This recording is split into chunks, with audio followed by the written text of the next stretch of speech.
નમસ્કાર દોસ્તો, આપ સર્વેનું વર્લ્ડ ઇનબોક્સ પર હાર્દિક સ્વાગત છે. મિત્રો, વિશન વિજયપથ લેક્ચર સિરીઝમાં આજે 13મા લેક્ચરમાં આપણે ભેગા થયા છીએ. દોસ્તો, આ લેક્ચર સિરીઝ જીપીએસસીની તૈયારીઓ કરતા વિદ્યાર્થીઓ માટે વત્તા નજીકના સમયમાં પીએસઆઈ અને એસટીઆઈ જેવી પરીક્ષાઓ આયોજિત થશે, તો જે એવા કેન્ડિડેટ્સ આ બધી પરીક્ષાઓ માટે સિરિયસલી તૈયારી કરે છે એમના માટે આ લેક્ચર સિરીઝ ખૂબ જ ઉપયોગી સાબિત થશે. જીપીએસસીના વિદ્યાર્થીઓ માટે અહીંયા જે કાંઈ ટોપિક ચર્ચામાં લેવામાં આવે છે તે પ્રિલિમ ઉપરાંત મુખ્ય પરીક્ષાની તૈયારીઓમાં પણ તમને ખૂબ ઉપયોગી સાબિત થશે. તો આજે જે 13મા લેક્ચરમાં આપણે મુખ્ય મુદ્દાઓ પર ચર્ચા કરવી છે, એમાં સૌથી પહેલાં આપણે મિશન મોસમ વિશે વાત કરવાની છે, જે આગામી 2 વર્ષો માટે ભારત સરકારે તાજેતરમાં જ જેને મંજૂરી આપી છે. આપણે સમજશું મિશન મોસમ શું છે અને તેમાં દેશને કેવો ફાયદો થશે. પછી ઇલેક્ટ્રિક વ્હીકલ્સને પ્રમોટ કરવા માટે આપણા દેશમાં ઓલરેડી એક જૂની યોજના ચાલતી હતી, ફેમ યોજના, જે 2015માં શરૂ થઈ હતી, એ ખતમ થાય છે અને તેના સ્થાન ઉપર આગામી 2 વર્ષ માટે નવી પહેલ પીએમ ઈ ડ્રાઈવ શરૂ થઈ છે. એને સરકારે મંજૂરી આપી છે આગામી 2 વર્ષો માટે. તો આપણે પીએમ ઈ ડ્રાઈવના અગત્યના મુદ્દા ધ્યાને રાખીએ. સ્ટાર્ટઅપ્સની નોંધણી અને એમના સંકલન માટે સરકારે એક નવું વેબ પોર્ટલ અથવા વેબસાઇટ અથવા ઓનલાઈન પ્લેટફોર્મ તૈયાર કર્યું છે, જેને નામ આપ્યું છે ભાસ્કર. આપણે એના વિશે વાત કરશું. ભાસ્કર પ્લેટફોર્મ ઉપરથી આપણે એવું ના સમજવું જોઈએ કે આ કદાચ સૂર્ય શક્તિ, સૌર શક્તિ અથવા એવી કોઈ બાબત સાથે સંકળાયેલું હશે, તો આપણે અહીંયા એ મુદ્દો ખાસ જોશું. ત્યારબાદ ભારતના ઇતિહાસમાં પહેલી વખત આપણે એક રિયુઝેબલ રોકેટ ટેકનોલોજી રૂમી-1 રોકેટ નો ઉપયોગ થતા જોયો છે. રૂમી-1 ઇન્ડિયાનું પહેલું રીયુઝેબલ રોકેટ બન્યું છે મિત્રો. પણ ખાસ ધ્યાન રાખો, ઈસરોએ નથી બનાવ્યું, ભારતની એક સ્ટાર્ટઅપ કંપનીએ બનાવ્યું છે. રૂમી-1 વિશે અચૂકપણે સવાલ તમને જોવા મળશે, આ મારી અત્યારથી તમને ખાતરી છે. રૂમી-1 વિશે ધ્યાન રાખશું. ત્યારબાદ ભારતે અમેરિકાની સાથે મળી યુદ્ધ અભ્યાસ નામની મિલિટરી કવાયત 2024 આયોજિત કરી, તો એ પણ ધ્યાનમાં રાખીશું. અગાઉના લેક્ચર્સમાં પણ આપણે ઘણા બધા દેશોની સાથે મળી અને અલગ અલગ સૈન્ય કવાયતો, ચાહે આર્મીની, નેવી કે એરફોર્સની હોય, તેને ધ્યાને રાખતા આવ્યા છીએ. આ પ્રકારના સવાલો અચૂકપણે આપણને જોવા મળે છે. તો ચાલો આપણે સૌથી પહેલો મુદ્દો ધ્યાને રાખીએ, એ છે મિશન મોસમ. મિત્રો, મોસમ એટલે હવામાન થાય સામાન્ય રીતે. અંગ્રેજીમાં તમે એને મીટરિયોલોજી પણ કહી શકો. ઘણી બધી વખત આપણે જોઈએ છીએ કે હવે વરસાદ માત્ર ચોમાસાની જે પરંપરાગત મહિનાઓ કે ઋતુઓ છે એમાં જ આવે એવું કંઈ જોવા મળતું નથી. વિશ્વની સામે 21મી સદીમાં સૌથી મોટો જો કોઈ પડકાર હોય દોસ્તો, તો એ આબોહવામાં આવી રહેલું નકારાત્મક પરિવર્તન છે, જેને આપણે ક્લાઇમેટ ચેન્જ કહેતા હોઈએ. જેમ જેમ માનવજનિત પ્રવૃત્તિઓ પૃથ્વી ઉપર વધતી જાય છે, ઉદ્યોગો, ઉર્જા ઉત્પાદન, વાહન વગેરે, એ બધાને લીધે વાતાવરણમાં જેટલા પણ હાનિકારક ગ્રીનહાઉસ ગેસનું પ્રમાણ વધશે, એટલી જ ઝડપથી હવામાન, આબોહવામાં જલ્દી મોસમમાં બદલાવ આવશે. મોસમમાં જ્યારે પરિવર્તન આવે અને કમોસમી વરસાદનું પ્રમાણ વધે, ત્યારે દેશના તમામ ક્ષેત્રો ઉપર તેની નકારાત્મક અસર આવતી હોય. કૃષિ હોય, સ્વાસ્થ્ય હોય, ઉત્પાદન હોય, વીજળી હોય કે તમામ ક્ષેત્રો. તો ભારત સરકાર એવું ઈચ્છે છે કે ભાઈ આપણે ટેકનોલોજીની મદદથી આગામી 2 વર્ષમાં એવી કેટલી સિસ્ટમ અને ક્લાઇમેટ મોડલ નક્કી કરીએ કે જેનાથી મોસમ અંગેની આગાહી કરવા માટે આપણે સજ્જ બનીએ. મતલબ કે દાખલા તરીકે અત્યારના છાપાઓમાં આપણે એવું જોતા હોઈએ કે છાપાઓમાં ઘણીવાર આ પ્રકારના સમાચાર આવે કે આગામી 24 કલાક કે 72 કલાકમાં ગુજરાતના આ 3 કે 4 જિલ્લાઓમાં ભારે અથવા અતિ ભારે વરસાદ પડશે. આવી આગાહી અત્યારે આપણે જોતા હોઈએ. સરકાર એવું ઈચ્છે છે કે આપણી પાસે એવા ક્લાઇમેટ મોડલ હોવા જોઈએ, આપણી પાસે એવી આધુનિક ટેકનોલોજી, નવા રિસર્ચ, નવા ઇનોવેશન્સ હોવા જોઈએ કે એમાં આપણે કોઈ જિલ્લો નહીં પણ પર્ટિક્યુલર તાલુકો પણ બોલી શકતા હોવા જોઈએ કે પર્ટિક્યુલર આ જ વિસ્તારમાં વધારે વરસાદ વગેરે પડશે. જો આવું થાય તો એનાથી જનતાને ફાયદો થશે, સરકાર પ્રશાસનને પણ ફાયદો થશે. આ બધી બાબતો આપણે કરી શકીએ. ભારતને એકદમ આબોહવાના પરિવર્તન માટે સજ્જ બનાવીએ એટલે સરકારે લોન્ચ કર્યું છે મિશન મોસમ. કેન્દ્રીય કેબિનેટે હમણાં જ 11મી સપ્ટેમ્બર 2024ના દિવસે મિશન મોસમને મંજૂરી આપી છે. બીજું શું યાદ રાખીએ, આગામી 2 વર્ષો માટે 2 વર્ષોમાં વિજ્ઞાન ટેકનોલોજીમાં એવો વિકાસ કરો, નવા સંશોધનો, ઉપકરણો, નવી પેટર્ન લાવો, એના માટે 2000 કરોડ રૂપિયાની ફાળવણી સરકાર કરવા ઈચ્છે છે. મોસમમાં આવતા બદલાવોને વહેલામાં વહેલી તકે આઈડેન્ટિફાય કરો, વહેલામાં વહેલી તકે તમે એને પકડી પાડો. તો વર્ષ કેટલા છે? 2 વર્ષ. મતલબ શું? 2024માં મંજૂરી આપી છે ને, તો 2024માં 2 વર્ષ નાખો, તમને શું જવાબ મળશે? 2026 સુધીમાં. તો પ્રિલિમ્સ માટે આ વાત આપણા માટે અગત્યની થઈ જાય છે. મતલબ તમે 24, 25, 26ની મેઇન્સ લખો છો તો પણ તમે એમાં આ પ્રકારના કાર્યો, આ પ્રકારની પહેલને ઉલ્લેખ કરો છો. સરકારના ઓથેન્ટિક ડોક્યુમેન્ટ્સમાં 2 વર્ડ, 2 શબ્દો, 2 પ્રકારની બાબતો ખાસ લખવામાં આવી છે મિશન મોસમના સંદર્ભમાં. ભારતને વેધર રેડી બનાવવું, ગમે તેવી મોસમમાં ફેરફાર આવે એના માટે ભારત સજ્જ હોવો જોઈએ. ક્લાઇમેટ સ્માર્ટ ભારત બનાવવું છે.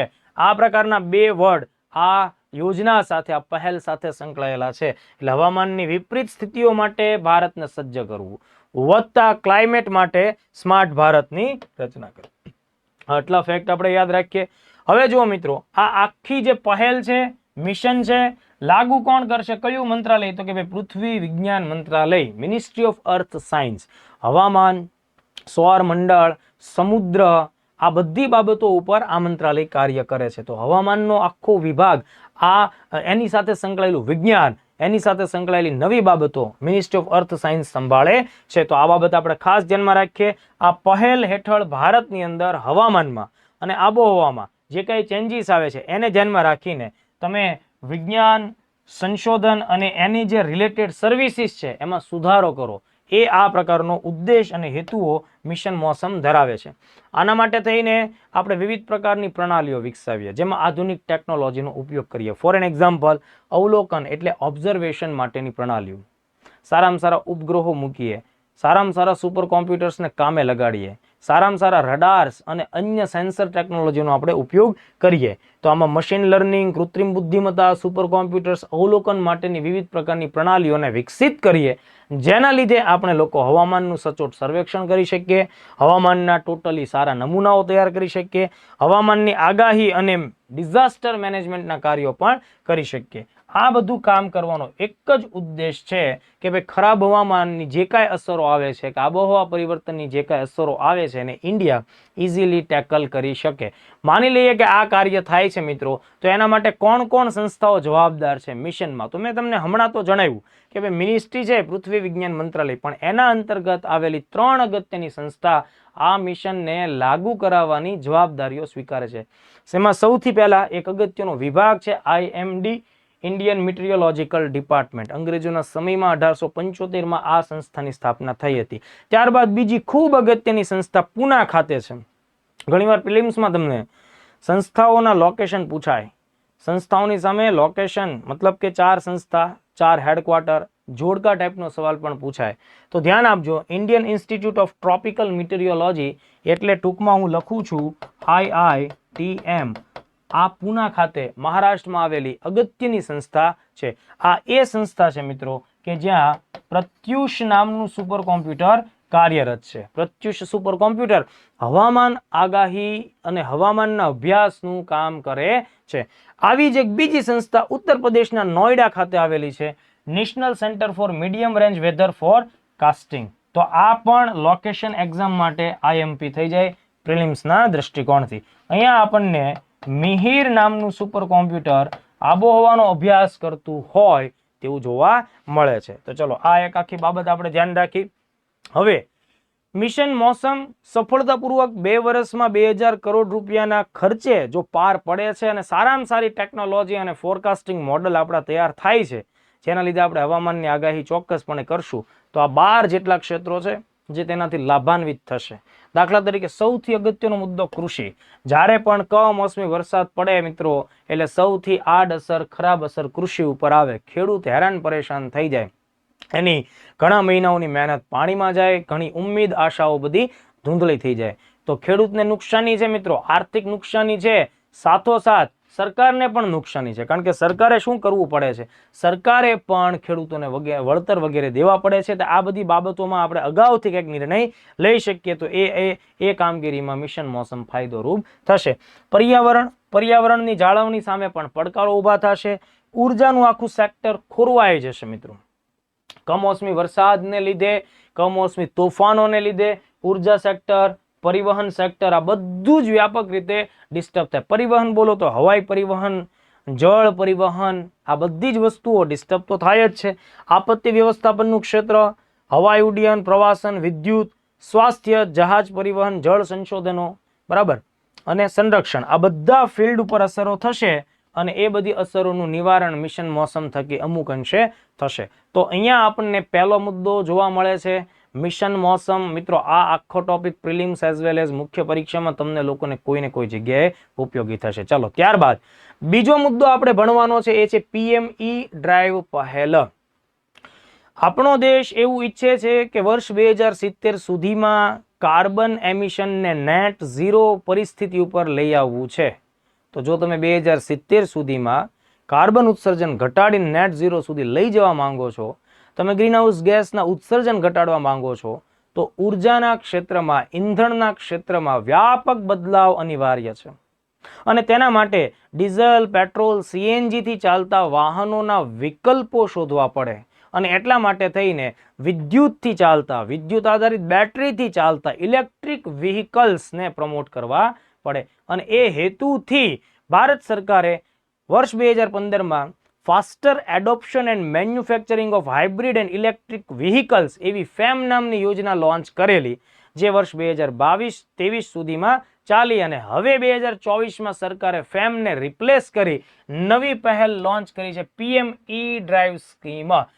આ જે સ્કીમ છે તેમાં નાગરિકો ઇલેક્ટ્રિક વાહનો જો ખરીદવા માંગે છે, ઇલેક્ટ્રિક વ્હીકલ એટલે ઈવી ખરીદવા માંગે છે, તો સરકાર તેને નાણાકીય સહાયતા કરશે.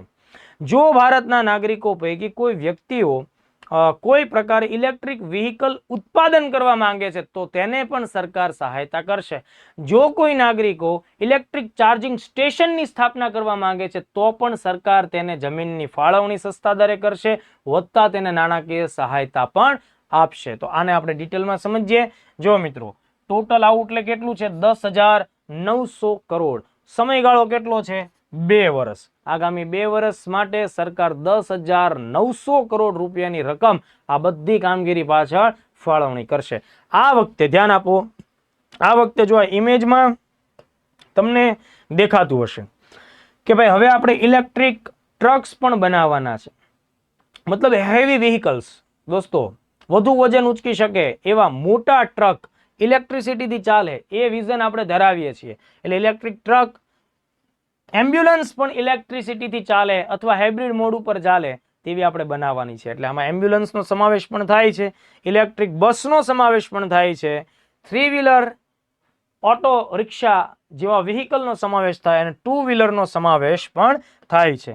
તો ચલો, આ પ્રકારે સરકાર 24.79 લાખ 2 વ્હીલર બાઇક જે ઇલેક્ટ્રિસિટીથી ચાલશે, બરાબર, ઇલેક્ટ્રિક, 3.16 લાખ 3 વ્હીલર એટલે 3.16 લાખ 3 વ્હીલ વાળા વ્હીકલ ને સબસિડી આપશે. અને એવી જ રીતે 14,000 ઈ બસીસ તૈયાર કરવાની વાત કરશે. તમારામાંથી ઘણા બધા મિત્રોએ મોટા શહેરોમાં ઇલેક્ટ્રિસિટીથી ચાલતી ઇલેક્ટ્રિક બસ જોઈ જ હશે. કેટલાક લોકોએ મુસાફરી પણ કરી હશે. એ બધી ફેમ યોજના હેઠળ વિકસિત થયેલા વ્હીકલ્સ છે. ફેમ યોજનામાં 7,000 બસ તૈયાર કરવામાં આવી દેશભરમાં, જ્યારે આ આગળનો પીએમઈ ડ્રાઈવનો જે કોન્સેપ્ટ છે એ એનાથી ડબલ 14,000 બસ સુધી વાત લઈ જાય છે. તો હું તમને બંને એંગલ સમજાવીશ, ફેમ કેવી રીતે આનાથી અલગ પડે છે અથવા પીએમઈ ડ્રાઈવ ફેમ કરતાં કેમ અલગ છે એને પણ આપણે સમજશું. બરાબર, સૌથી પહેલા આપણે પીએમઈ ડ્રાઈવનું પૂરું નામ ધ્યાન લઈએ. તો જો ખાસ ધ્યાન આપો, પીએમ એટલે પીએમ અહીંયા લખીએ છીએ, પ્રાઇમ મિનિસ્ટર. ઈ એટલે ઇલેક્ટ્રિક. DRIVE જે છે એનું પૂરું નામ આ રીતે થશે, drive revolution in innovative vehicle enhancement. આનું ટૂંકું નામ એટલે ડ્રાઈવ. ઓકે, આની પીડીએફ તમને મળવા પાત્ર થાય છે લેક્ચરની લિંકની સાથે, એટલે તમે આરામથી આ પૂરું નામ ફરીથી વાંચી શકશો. 2, 4, 5 વાર સમજશો એટલે તમને એનું નામ પણ આખું યાદ રહી જશે. Drive revolution in innovative electric vehicle enhancement. તો આ આખી બાબત આપણે ધ્યાનમાં રાખીએ. ચલો, આ આખી યોજના કોણ લાગુ કરશે? તો કે ભાઈ ભારે ઉદ્યોગોનું મંત્રાલય, મિનિસ્ટ્રી ઓફ હેવી ઇન્ડસ્ટ્રી. અગાઉ ફેમ યોજના પણ એ જ મંત્રાલય ચલાવતું હતું. આ પીએમઈ ડ્રાઈવનો સમયગાળો કેટલો છે? 2 વર્ષ.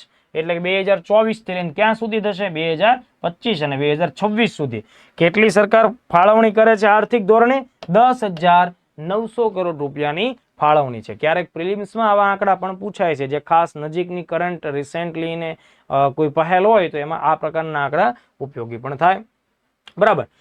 મેં તમને જણાવ્યું એમ કે પીએમ ઈ ડ્રાઈવ પહેલ આવે તો કેન્દ્ર સરકારની ફેમ યોજના પૂરી થાય છે અને એનું સ્થાન એ ગ્રહણ કરે છે. પીએમ ઈ ડ્રાઈવ હેઠળ 2 વ્હીલર 3 વ્હીલર બસનો સમાવેશ થાય છે. બરાબર. હાઇબ્રિડ એમ્બ્યુલન્સનો સમાવેશ થાય છે. હાઇબ્રિડ એટલે ઇલેક્ટ્રિસિટી, ઇલેક્ટ્રિક બસ તો ઇલેક્ટ્રિક એમ્બ્યુલન્સ તો ખરી, પણ તેની સાથે સીએનજી અથવા પેટ્રોલ નો વિકલ્પ પણ આપણે ખુલ્લો રાખવો પડે. તમને એમ થાય કે એવું શા માટે? એમ્બ્યુલન્સ છે ભાઈ, માનો કે કદાચ બેટરી કોઈ એન્જિન ખરાબ થયું, ફ્યુઅલ નથી મળતું, તો એ સમયે તમે માત્ર એક જ પ્રકારના ફ્યુઅલ ઉપર ડિપેન્ડ ન રહી શકો. એટલે ઇલેક્ટ્રિક ઉપર જ ડિપેન્ડ ન રહીએ, ઇલેક્ટ્રિકનો ઉપયોગ મેક્સિમમ કરીએ. જરૂર પડે ઇલેક્ટ્રિકમાં કોઈ ખોટ ખામી સર્જાય તો એમ્બ્યુલન્સ છે દોસ્તો, ઇમરજન્સી વ્હીકલ કહેવાય. બરાબર. તો એના માટે આપણે હાઇબ્રિડ વર્ઝન પણ રાખવું જ પડે. અને ઇલેક્ટ્રિક ટ્રક્સ, આ બહુ મોટી વાત છે ભાઈ. ઇલેક્ટ્રિક ટ્રક્સ પણ આપણા દેશમાં એ કોઈ હવે સપનું જોવા જેવી વાત નથી. બની શકે કે નજીકના ટાઈમમાં આપણને ઇલેક્ટ્રિક ટ્રક્સ પણ મળે. ઇલેક્ટ્રિક વ્હીકલ આવશે એટલે એર પોલ્યુશન ઘટશે, ઘોંઘાટ ઘટશે, વાયુ પ્રદૂષણ ઘટશે, એર ક્વોલિટી ઇન્ડેક્સ છે એમાં સુધારો થશે, જન સ્વાસ્થ્યમાં ફેરફાર થશે. એટલે આ બધા જ એના ફાયદો છે. મતલબ ભારત જેવો વિકાસશીલ અને સૌથી વધુ આબાદી ધરાવતો દેશ જો આ પ્રકારની પહેલ લાગુ કરે છે, એ સમગ્ર વિશ્વ માટે રિવોલ્યુશનરી ઘટના જ કહી શકાય. આ યોજના જાહેર સ્થળો ઉપર ઈવી પબ્લિક ચાર્જિંગ સ્ટેશનની સ્થાપનાને પણ પ્રોત્સાહન આપશે. કારણ કે ઘણા બધા મિત્રોને એવો પણ પ્રશ્ન હોય કે ચલો આપણે ઇલેક્ટ્રિક વ્હીકલ ખરીદી પણ લઈએ, પણ શું જે રીતે petrol pump, diesel pump, CNG pump available છે, શું એવી રીતે ચાર્જિંગ ઇન્ફ્રાસ્ટ્રક્ચર આપણા દેશમાં છે ખરું? માનો કે અમે લઈએ તો ખરા, પણ પછી ચાર્જ કરવા માટે ક્યાં અમે જઈએ? તો સરકાર એ પણ કહે છે ડોન્ટ વરી, ચિંતા ન કરો, અમે તમારા માટે થઈ અને ચાર્જિંગ સ્ટેશનની રજૂઆત પણ કરીએ છીએ. ફેમ યોજના જે અગાઉ હતી 2015 થી 24 સુધી ચાલી, એમાં ધ્યાન આપો ટોટલ 13,21,800 વ્હીકલને સરકારે નાની મોટી સબસિડી આપી. તો આ 13 લાખ જેટલા વ્હીકલ દોસ્તો, મેઇન્સમાં તમે આવો આંકડો લખી શકો છો. બરાબર. સરકારનું ડેડિકેશન છે નેટ ઝીરો. બરાબર. નેટ ઝીરો 2070 સુધીમાં હાંસલ કરવું છે કાર્બન એમિશનના પોઈન્ટ ઓફ વ્યૂ. સરકાર નવીનતાઓ પર ફોકસ કરે છે. સરકારે 13,21,800 વ્હીકલને, મતલબ આ છેલ્લા એક દાયકાની અંદર 15 થી 24 ના સમયમાં કુલ 115 બિલિયન રૂપિયાની સબસિડી આપી છે. નાની રકમ ના કહેવાય, બહુ જ મોટી રકમ કહેવાય. સરકારનું સમર્પણ કહેવાય, ડેડિકેશન કહેવાય નેટ ઝીરો માટે થઈને. ઓકે. તો હવે પીએમ ઈ ડ્રાઈવ શું કહે છે? પીએમ ઈ ડ્રાઈવમાં શું પહેલા કરતા નવું થાય છે, અલગ થાય છે? ઇલેક્ટ્રિક કારને સબસિડીમાંથી બાકાત રાખવામાં આવી છે. ફેમમાં એનો સમાવેશ થતો હતો. તો ઇલેક્ટ્રિક કાર ખરીદતી વખતે તમને જે બજાર કિંમત મોંઘી પડતી હોય ને સરકાર અમુક ચોક્કસ રકમ સબસિડી સ્વરૂપે મદદ કરે છે, તો હવે ઇલેક્ટ્રિક કારને સબસિડી મળશે નહીં. તો સરકાર શું કહેવા માંગે છે કે આ પહેલનો લાભ છે પહેલા ચરણમાં જેટલા લોકોએ લીધો છે એટલાને ફાયદો થયો. હવે તમે બજાર ભાવે ઇલેક્ટ્રિક કાર ખરીદો. બરાબર. બીજું શું કહે છે કે હાઇબ્રિડ કાર જો આપણે ખરીદતા હતા, એટલે કે ઇલેક્ટ્રિક વત્તા પેટ્રોલ, બરાબર, તો એની ઉપર આપણને કેટલું પ્રોત્સાહક રાશિ એટલે કે ઇન્સેન્ટિવ્સ મળતા હતા. જો આપણે એ વસ્તુ ખરીદીએ તો એના સાથે આપણને અમુક વસ્તુ ખરીદવા માટે થઈને ફાયદો થતો હતો. બરાબર. તો ઇન્સેન્ટિવ્સ પણ બંધ કરવામાં આવ્યા છે. તો આ બે બાબતો ખાસ આપણે ધ્યાનમાં રાખવાની થશે.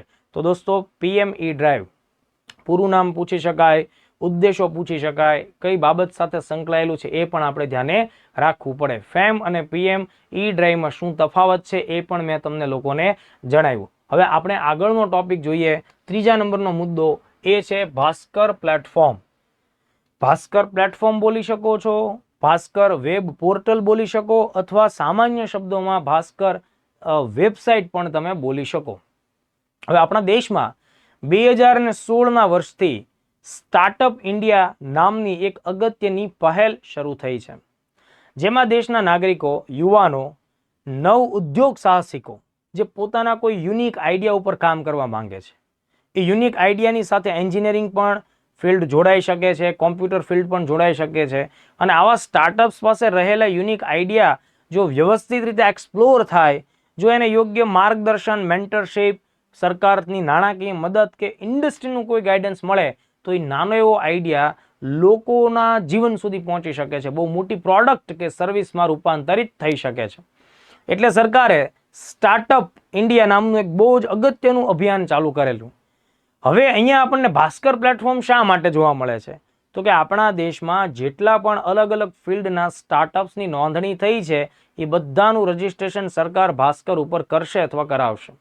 આના લીધે આપણા દેશની અંદર એક્ઝેક્ટલી સ્ટાર્ટઅપ્સની શું કન્ડિશન છે, એમનું અત્યારનું સ્ટેટસ શું છે, કરંટ સ્ટેટસ શું છે, એક્ટિવ છે, ડીએક્ટિવ છે, આ બધી જ બાબતો આપણે આનાથી જાણી શકીએ. વધતા કોઈ ઇન્ડસ્ટ્રીને કોઈ ચોક્કસ પ્રકારના સ્ટાર્ટઅપના આઈડિયામાં રસ પડે છે તો એ ઇન્ડસ્ટ્રી સ્ટાર્ટઅપ આઈડિયા પણ અહીંયાથી પ્રાપ્ત કરી શકે. એટલે સ્ટાર્ટઅપ્સના ફિલ્ડને વધુ મદદ કરવાના ભાવ સ્વરૂપે ભાસ્કર પ્લેટફોર્મ મળે છે. પૂરું નામ ચકાસીએ, Bharat startup knowledge access register, બધામાંથી એક એક અક્ષર ભેગો કરી અને આ રીતે ભાસ્કર શબ્દ બને છે. એક ડિજિટલ પ્લેટફોર્મ છે. કેન્દ્રનું વાણિજ્ય અને ઉદ્યોગ મંત્રાલય એ આ પ્લેટફોર્મને ચલાવે છે, એના માટે જવાબદાર છે. એનો એક ડિપાર્ટમેન્ટ છે, department of promotion of industry and internal trade. બરાબર, તો આ ડિપાર્ટમેન્ટ ભાસ્કર પ્લેટફોર્મ ઉપર કામ કરે છે. હવે જો આ પ્લેટફોર્મની અસર ક્યાં થશે તો મેં તમને હમણાં જ જણાવ્યું, સ્ટાર્ટઅપ્સ એટલે કે યુવાનો દ્વારા શરૂ કરવામાં આવેલી નાની કંપની, નવા આઈડિયા, યુનિક આઈડિયા સાથે એમણે આરંભેલું પહેલું કદમ છે. એને જરૂર પડશે રોકાણકર્તાઓની, ઇન્વેસ્ટર્સ, કારણ કે એમનો આ આઈડિયા કંઈક ને કંઈક મટીરિયલની ડિમાન્ડ કરતો હશે. બરાબર, કંઈક ને કંઈક એને ઉત્પાદન કરવું પડતું હશે. બની શકે કે જેની પાસે આઈડિયા છે એની પાસે નાણાં ન પણ હોય, તો એને ટોપ લેવલના ઇન્વેસ્ટર્સ છે. તો આ ક્યાંથી મળશે? આ ભાસ્કર વેબસાઇટ ઉપર ઇન્વેસ્ટર લોકો ઇઝીલી મળી શકશે. બરાબર, માહિતી આપલે થશે. બને કે આ સ્ટાર્ટઅપ્સને માર્ગદર્શક, મેન્ટોર્સની જરૂર પડે, મેન્ટરશીપ પણ મળશે. માની લો કે કદાચ કોઈ સ્ટાર્ટઅપ સ્પેસ સાથે સંકળાયેલું હોય તો એને બને કે ઈસરોના ભૂતપૂર્વ કર્મચારીઓ, ભૂતપૂર્વ અધિકારીઓ એ બધા મેન્ટર તરીકે જરૂર પણ પડતી હોય તો મેન્ટર્સ પણ મળશે. જરૂર પડશે સ્ટાર્ટઅપ્સને તો સરકારની એજન્સીઓ પણ એને મદદ કરશે. આ બધું જ એક સિંગલ વિન્ડો પ્લેટફોર્મ ઉપર આપણને જોવા મળે છે. તો ખાસ આપણે આ બાબતને ધ્યાનમાં રાખવી પડશે. તો આઈ થિંક ભાસ્કર પ્લેટફોર્મ પૂછાય છે તો તમારામાંથી કોઈનો જવાબ ખોટો ન પડવો જોઈએ. મેં તમને જેટલી ડિટેલ વાત કીધી એટલી ડિટેલ વસ્તુ પરીક્ષામાં પૂછે પણ નહીં. ભાસ્કર સ્ટાર્ટઅપ્સ માટે છે આટલી વિગતો આપણા માટે જાણવી જરૂરી થાય. પણ હું તમને આ ડિટેલ વાત એટલે કહું છું કારણ કે જે વિદ્યાર્થીઓ જીપીએસસી માટે ડેડિકેટ તૈયારી કરે તો એમને કોઈ ને કોઈ જગ્યાએ ઇન્ટરવ્યુ લેવલ ઉપર, મેઇન્સ લેવલ ઉપર પણ આ બધો ડેટા, સમજણ, ચર્ચાઓ કામ લાગી શકે. ચલો એના પછીના ચોથા ટોપિક ઉપર મૂવ થઈએ અને એ છે રૂમી 1. બહુ જ આઈએમપી, મતલબ કે આ પ્રશ્ન પૂછાય તેની 100% પૂછાવાની સંભાવના.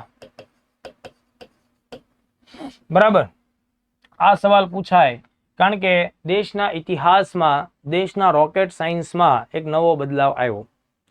સ્પેસ ઝોન નામના એક સ્ટાર્ટઅપ કંપનીએ માર્ટિન ગ્રુપની મદદથી એક એવું રોકેટ બનાવ્યું છે કે જે રોકેટ પોતે અવકાશમાં, સ્પેસમાં પહોંચે છે, સેટેલાઇટ લોન્ચ કરે છે અને એ રોકેટ પાછું સહી સલામત પૃથ્વી ઉપર કમબેક પણ કરે છે. અત્યારના ધોરણે આ રૂમી 1 નામનું જે રોકેટ છે એ એકદમ નાના કદ સાઇઝનું રોકેટ છે.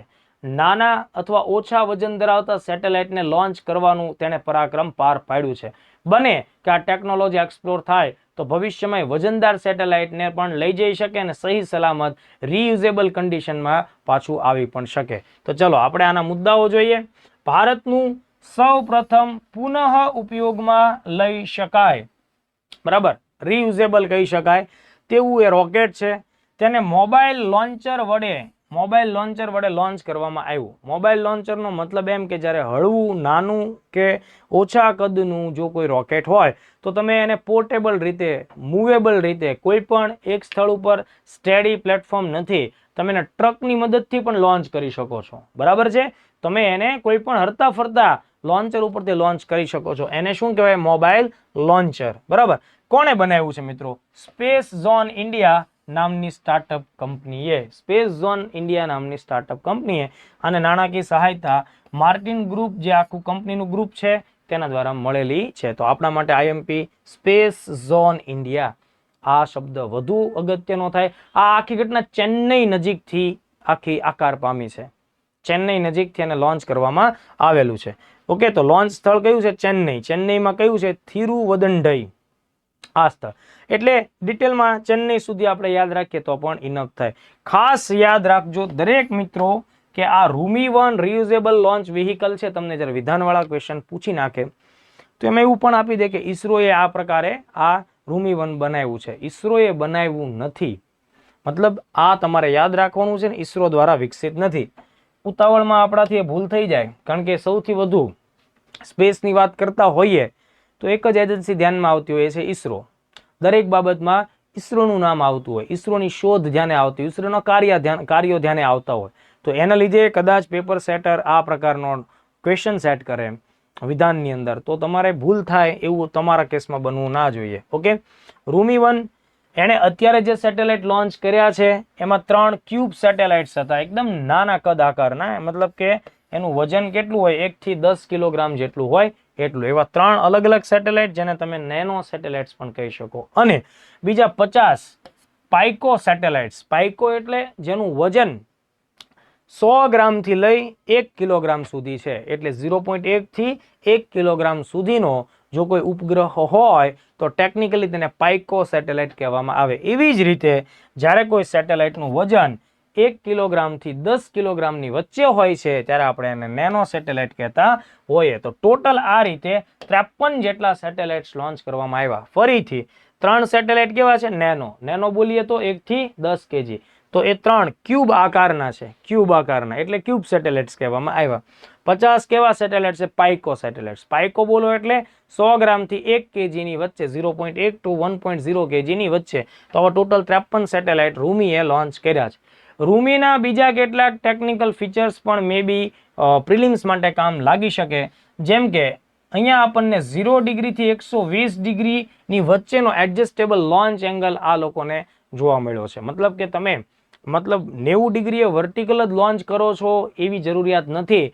તમે એને એકદમ વિષુવવૃત્ત ને સમાંતર દિશાએ પણ લોન્ચ કરી શકો છો, થી લઈને 120 ડિગ્રી સુધીનું ફ્લક્ચ્યુએશન પ્રાપ્ત કરી શકો. તો આ અત્યારના ધોરણે એવું કહી શકાય કે ઓછા વજનના સેટેલાઇટ છે તો આ પ્રકારનો એંગલ આપણને મળે છે. પણ બને કે ભવિષ્યમાં મોટા સેટેલાઇટ માટે આવી વસ્તુ પોસિબલ ન પણ બને. પણ આ બાબત અત્યારે પ્રિલિમ્સ માટે તમે ધ્યાન રાખો. ઈંધણ આમાં હાઇબ્રિડ છે, ઘન અને પ્રવાહી બંનેનો ઉલ્લેખ થાય છે. બરાબર. પ્લસ માની લો કે આ રોકેટ લોન્ચ થઈ ગયું હતું, એને સેટેલાઇટ લોન્ચ કર્યા, હવે એને કમ બેક ટુ અર્થ આવવું છે, તો એ આવતી વખતે શાનો ઉપયોગ કરશે? શાંતિથી નીચે સોફ્ટ લેન્ડિંગ થઈ શકે એટલા માટે પેરેશૂટ ટેકનોલોજીનો ઉપયોગ કરશે, જેની અંદર કાર્બન ડાયોક્સાઇડ વાયુ ભરવામાં આવ્યો હોય. તો કાર્બન ડાયોક્સાઇડ વાયુ ભરેલા પેરાશૂટનો ઉપયોગ, કારણ કે કાર્બન ડાયોક્સાઇડ ભારે વાયુ છે, બરાબર, ભારે વાયુ હોવાને લીધે પેરાશૂટ છે એ આ આખી વસ્તુને ઇઝીલી વાતાવરણની અંદર નીચે લઈ આવશે. તો અહીંયા કાર્બન ડાયોક્સાઇડ ભરેલા પેરાશૂટ સિસ્ટમનો ઉપયોગ કરવામાં આવ્યો છે. પ્લસ આને લોન્ચ કરતી વખતે રોકેટના ઈંધણમાં TNTનો ઉપયોગ કરાયો નથી. TNT બોલે તો ટ્રાય નાઇટ્રોટોલ્યુઇન, જે ખૂબ જ ખતરનાક હોય છે. સામાન્ય રીતે રોકેટ્સમાં એનો ઉપયોગ થતો હોય છે. તો કહેવાનો ભાવાર્થ એમ છે કે રૂમી-1 મોસ્ટ આઈએમપી છે. રૂમી-1 છે સ્પેસ ઝોન, યાદ રાખજો. અને ભારતનું પહેલું ફર્સ્ટ રિયુઝેબલ લોન્ચ વ્હીકલ છે. ચાલો એનાથી આગળ પાંચમો આજના લેક્ચરનો છેલ્લો ટોપિક, અને એ એક યુદ્ધ કવાયત છે. જનરલી આપણી પરીક્ષાઓમાં યુદ્ધ કવાયતો પૂછાય છે, તો આપણે એને ખાસ ધ્યાનમાં રાખીએ. તો આ યુદ્ધ કવાયતનું નામ છે યુદ્ધ અભ્યાસ. એનું નામ જ છે યુદ્ધ અભ્યાસ. હવે ઘણીવાર વિદ્યાર્થીઓને કવાયત એટલે શું એ વસ્તુનો ખ્યાલ નથી આવતો. તો મિત્રો ધ્યાન આપો, જેમ આપણા દેશની આર્મી છે એમ બીજા કોઈ દેશની આર્મી હોઈ શકે. એકથી વધારે દેશોની આર્મી સાથે મળીને પણ ભારતના લોકો, ભારતના જવાનો, આર્મી મેન એ યુદ્ધની નવી નવી કળાઓ શીખે, દુશ્મનની અવનવી ટેકનિકને પારખવાનું નોલેજ પ્રાપ્ત કરે, સ્કિલ ડેવલપ કરે, એકબીજાની સારી બાબતો શીખશે, પોતાની નબળાઈઓને દૂર કરશે. એટલે સમયાંતરે આર્મી, નેવી કે એરફોર્સના જવાનો બીજા દેશમાંથી અહીંયા આવેલા લોકો સાથે અથવા એ પોતે બીજા દેશમાં જઈને પણ ટ્રેનિંગ પ્રાપ્ત કરતા હોય છે. આનાથી મિત્રાચાર વધે છે અને સામૂહિક રીતે વિશ્વ શાંતિ માટે પ્રયત્નો પણ થાય છે. તો અહીંયા આપણો ટાર્ગેટ અત્યારે છે યુદ્ધ અભ્યાસ 2024. ક્યાં બે દેશ સાથે મળીને આ કામ કરશે? ભારત અને અમેરિકાની આર્મી સ્થળ સેના કવાયત. તમને એ વાતનો હંમેશા ખ્યાલ રહેવો જોઈએ કે જે યુદ્ધ કવાયત વિશે તમે અભ્યાસ કરો છો, વાત કરો છો, એ આર્મી, નેવી કે એરફોર્સ કઈ શાખા સાથે સંકળાયેલી છે. કારણ કે વિધાનાત્મક પ્રશ્નોમાં આ વાતને પણ મહત્વ આપવું જોઈએ. તો આ આર્મીની કવાયત છે. 20મી આવૃત્તિનું આયોજન હમણાં થયું 2024માં. 2004 થી આ કવાયત ચાલુ છે. એનો મતલબ સ્પષ્ટ થાય છે કે આ વાર્ષિક ધોરણે થતી કવાયત છે. હવે મુદ્દા નંબર 2, જ્યારે કોઈ બે દેશ કે 2 થી વધારે દેશો વચ્ચે કવાયત જો હાથ ધરાતી હોય તો કવાયત કયા સ્થળે થઈ એ પણ જાણવું પડે. મતલબ એવું નથી મિત્રો કે ખાલી તમે એટલું યાદ રાખો કે યુદ્ધ અભ્યાસ ભારત અમેરિકા વચ્ચે થયો. સ્થળ જાણવું પણ એટલું જ જરૂરી છે. તો જો ધ્યાન આપો, આ આયોજનનું સ્થળ ભારતમાં છે. મતલબ યજમાન દેશ કોણ છે? ભારત. ભારતના રાજસ્થાન રાજ્યની અંદર મહાજન ફિલ્ડ ફાયરિંગ રેન્જ આવેલું છે બિકાનેરમાં. ઓકે, તો આ સ્થળ ઉપર આ બંનેની ટીમે સાથે મળીને કામ કર્યું. આ મુદ્દો ધ્યાન રાખશું. પ્લસ હવે બીજી એક વાત ધ્યાન રાખો, સમયાંતરે આપણને ઘણા બધા દેશો જે કવાયત કરે છે ને એ યુનાઇટેડ નેશનનું જે બંધારણ છે, જેને આપણે યુનાઇટેડ નેશનનું ચાર્ટર કહીએ, એમાં પ્રકરણ નંબર 7માં આ બધી જોગવાઈઓ લખી છે. ઇન્ટરનેશનલ પીસ કોઓપરેશન માટે, શાંતિ માટે જે સહયોગાત્મક કામ થતા હોય તો એ બધી જોગવાઈઓ ક્યાં છે? પ્રકરણ નંબર 7. તો આપણે ધ્યાન રાખવાનું કે ભાઈ કોઈ પણ દેશની મિલિટરી, નેવી કે એરફોર્સ જ્યારે સાથે મળીને કામ કરે છે તો યુનાઇટેડ નેશન સંયુક્ત રાષ્ટ્રના બંધારણ કે જેને આપણે યુનાઇટેડ નેશનનું ચાર્ટર કહીએ છીએ, આ ચાર્ટરના પ્રકરણ નંબર 7ની જોગવાઈઓ મુજબ આ લોકો આ પ્રકારની પ્રવૃત્તિઓ કરે છે. તો આટલા મુદ્દા ધ્યાન રાખીએ. ચલો, આનાથી આગળ બીજી એક વાત મારે તમને સમજાવવાની છે, અને એ જે વાત છે, બરાબર, કે ભાઈ અગાઉ પણ આપણે ભારત અને અમેરિકાએ સાથે મળીને કેટલાક કાર્યો કરેલા છે. મતલબ કે કેટલીક કવાયતો હાથ ધરેલી છે. જેમ અત્યારે આપણે યુદ્ધ અભ્યાસ ભણ્યા એવી રીતે વજ્ર પ્રહાર પણ બંને દેશો વચ્ચે થાય છે. એ પણ સ્થળ સેના કવાયત છે. સેલ્વેક્સ નામની નૌસેના કવાયત ભારત અમેરિકા વચ્ચે થાય છે. માલાબાર કવાયત ભારત, અમેરિકા, જાપાન અને ઓસ્ટ્રેલિયા આ 4 દેશ સાથે મળીને આયોજિત કરતા હોય. શરૂઆત ભારત અને અમેરિકા વચ્ચે થઈ હતી, સમયાંતરે જાપાન જોડાણું અને સમયાંતરે ઓસ્ટ્રેલિયા. એવી જ રીતે કોપ ઇન્ડિયા એ વાયુસેનાની કવાયત પણ આપણને જોવા મળે છે. તો દોસ્તો, કહેવાનો મારો ભાવાર્થ એમ છે કે આજના 5 ટોપિક આપણે ભણ્યા. આજના 5 ટોપિકમાં મિશન મોસમ ભણ્યા, PM E-ડ્રાઈવ વિશે આપણે વાત કરેલી છે, રૂમી રોકેટ વિશે વાત કરી, યુદ્ધ અભ્યાસ વિશે વાત કરી. આવા બધા અગત્યના ટોપિક છે દોસ્તો. આવા બધા લેક્ચર્સ અચૂકપણે જુઓ. આમાં શું નવું જાણવા શીખવા મળે છે એ અંગેના તમારા અભિપ્રાયો એકદમ સ્પષ્ટપણે અમને આપો, અને તમારી સાથે તમારા જે મિત્રો તૈયારી કરે છે એમને પણ આવા ફ્રૂટફુલ, ઉપયોગી થયા ક્વોલિફાઈડ લેક્ચર્સ સજેસ્ટ કરો. Thank you so much. નવા લેક્ચર સાથે વહેલી તકે પાછા મળીએ છીએ. જય હિન્દ, જય ભારત.